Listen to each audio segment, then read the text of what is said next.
કોસંબામાં તમંચાની અણીએ લૂંટ ચલાવી ડ્રાઈવર અને ક્લીનરનું અપહરણ કરનાર પૂરને પોલીસે ઝડપી પાડી કાયદેસરની કાર્યવાહી હાથ ધરી છે। 3 તારીખે રાતના સમયે સુરતની નોર્થ વે ટ્રાન્સપોર્ટની ટ્રક સુરતથી કાપડના ટાંકા ભરી દિલ્હી જવા માટે ડ્રાઈવર મહાવીર અને ક્લીનરને લઈ નીકળી હતી।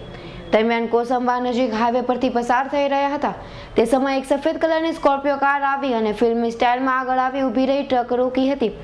ત્યારબાદ ટ્રકમાંથી પહેલા 2 ઈસમોએ ઉતરી ટ્રક અને ડ્રાઈવર અને ક્લીનર સાથે ઝપાઝપી કરી હતી।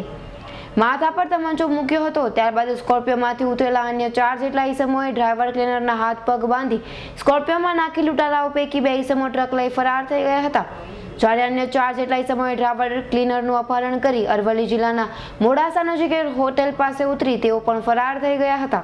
11:15 बजे सूरत भारतनगर से कपड़ा लोड करके चला दिल्ली के लिए। तो कटौदरा होते हुए हम निकले तो हमको कामरेज टोल नाका पार करने के बाद जो कोसंबा वाला जो ओवर ब्रिज आता है उस पर हमको मतलब एक पीछे स्कॉर्पियो गाड़ी लगी, उसके वो डिपर मारने के बाद में हमने सोचा कि भाई ये गाड़ी साइड मांग रही है।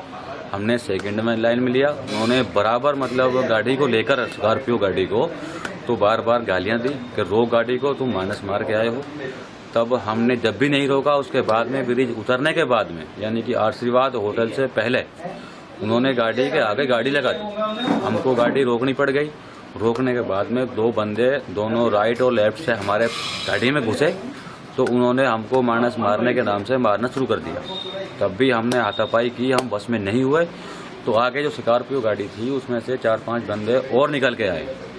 उसमें से उन्होंने हमसे गाड़ी के अंदर ही मारपीट शुरू की, हाथ पांव बांध दिए, गन दिखा करके मुंह भी बांध दिया, आंखें भी बांध दी। उसके बाद में हमको हमारी गाड़ी को में पटक कर खुद चलाकर गाड़ी को वो लेकर गए। बाद में आधा घंटा के समय था लगभग, बाद में हमको हमारी गाड़ी में से स्कॉर्पियो गाड़ी में डालकर वो कहीं ले चल दिए हमको। चलने के बाद में मतलब 5 घंटा स्कॉर्पियो गाड़ी चली। चलने के बाद में हमको मुडासा और श्यामला जी के बीच में साइड में जंगल पड़ता है, वहाँ हमको छोड़ दिया। छोड़ने के बाद में हमने अपने हाथ पैर खोल के नहीं, वहाँ किसी लोकल से पूछा कि भाई ये कौन सा एरिया है। उन्होंने बताया कि भाई मुडासा यहाँ से 15 किलोमीटर पड़ता है, तो श्यामला जी और मुडासा के बीच में हो।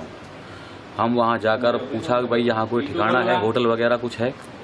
हम वहाँ होटल विश्राम पर पहुँचे, वहाँ के सेठ से मोबाइल पर फ़ोन करके हमने सूरत जो ग्रोव ट्रांसपोर्टर है उसके लिए कॉल किया, भाई गाड़ी लूट चुकी है।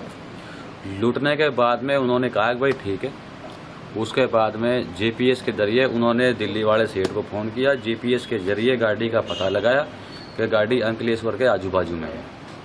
जब वो गाड़ी वहाँ से चल कर के मतलब अंकलेश्वर जीआईडीसी में घुसी है तो जीआईडीसी की रेंज के आधार पे मतलब अंकलेश्वर पुलिस ने उनको पकड़ा है इनके बताने पर। अपहरण बाद छूटेला ड्राइवर महावीरे होटल में जई मैनेजरने बात करता मैनेजरना मोबाइल परथी सूरत ऑफिसे फोन करी समग्र घटनानी जाण करी हती।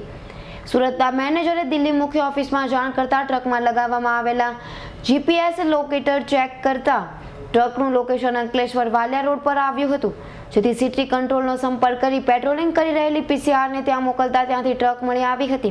જો કે ટ્રકમાં ડ્રાઈવર સહિત અન્ય એક ઇસમ પોલીસને જોઈ ભાગવા જતા પોલીસ સાથે ઝપાઝપી થઈ હતી અને આ ઝપાઝપીમાં એક લૂંટારૂ ભાગી છૂટ્યો હતો। જો કે એક લૂંટારૂઓને પોલીસે ઝડપી પાડ્યો હતો। ઝડપાયેલા લૂંટારૂ અને અન્ય તમામ લૂંટારૂઓ રાજસ્થાન તેમજ હરિયાણાના મેવાતના વતની હોવાનું બહાર આવ્યું હતું। આ ટ્રકની લૂંટ બાબતે ટ્રક ગઈ તારીખ 3ના રોજ રાત્રે 11 વાગે જે માલ ભરી અને સુરતથી દિલ્હી જવા માટે કપડાની ટ્રક ભરીને જવા નીકળ્યા। એ દરમિયાન કોસંબા ઓવરબ્રિજમાંથી એક ટાટા સ્કોર્પિયો આગળ આવી અને રોકી અને ડ્રાઈવર અને કેબિન તરફથી ડ્રાઈવર કંડક્ટર કેબિન તરફથી બે ઇસમ ચડી ગઈ અને ડ્રાઈવર કંડક્ટરને આંખે પાટા બાંધી અને ગાડી લૂંટીને ચાલ્યા ગયેલ છે। હવે રાત્રે એ દરમિયાન આ ગાડીની અંદર આ લોકોને બંને ડ્રાઈવરને અંદર ગાડીમાં બેસાડી દીધેલા। એ દરમિયાન એ લોકોને સ્કોર્પિયોમાં બેસાડી દીધા। પછી એ લોકોને એટલે મોડાસા નજીક જતા એ લોકોને રસ્તે ફેંકી દેતા। એ લોકોએ નજીકની જઈને હોટલમાંથી ફોન કરી શેઠને અને એના પરથી જીપીએસ લાગેલું હોવાથી એને તાત્કાલિક જાણ કરવા કીધું। એટલે એની લોકેશન ભરૂચનું આવવા હતી અને એને ભરૂચ અને સુરત જિલ્લાની અંદર એને મેસેજની કરી અને મેસેજ કરીને ગાડી ભરૂચ અંકલેશ્વર પકડશે અને ત્યાંથી આરોપી તથા ટ્રકને લઈ આવી છે અને અત્યારે આરોપીને એરેસ્ટ કર્યો છે અને આગળની ગાડીની ગુનાની તપાસ ચાલુ છે. સર કેટલા આરોપીને હાલ અરેસ્ટ કર્યા છે? એક આરોપીને એરેસ્ટ કર્યો છે. હાલ પોલીસે ઝડપેલા લૂંટારૂની પૂછપરછ હાથ ધરી અન્ય લૂંટારૂઓને પકડવાના ચક્રો ગતિમાન કર્યા છે. ઇન્દ્રમલ શાહનો રિપોર્ટ, S9 ન્યૂઝ, કોસંબા.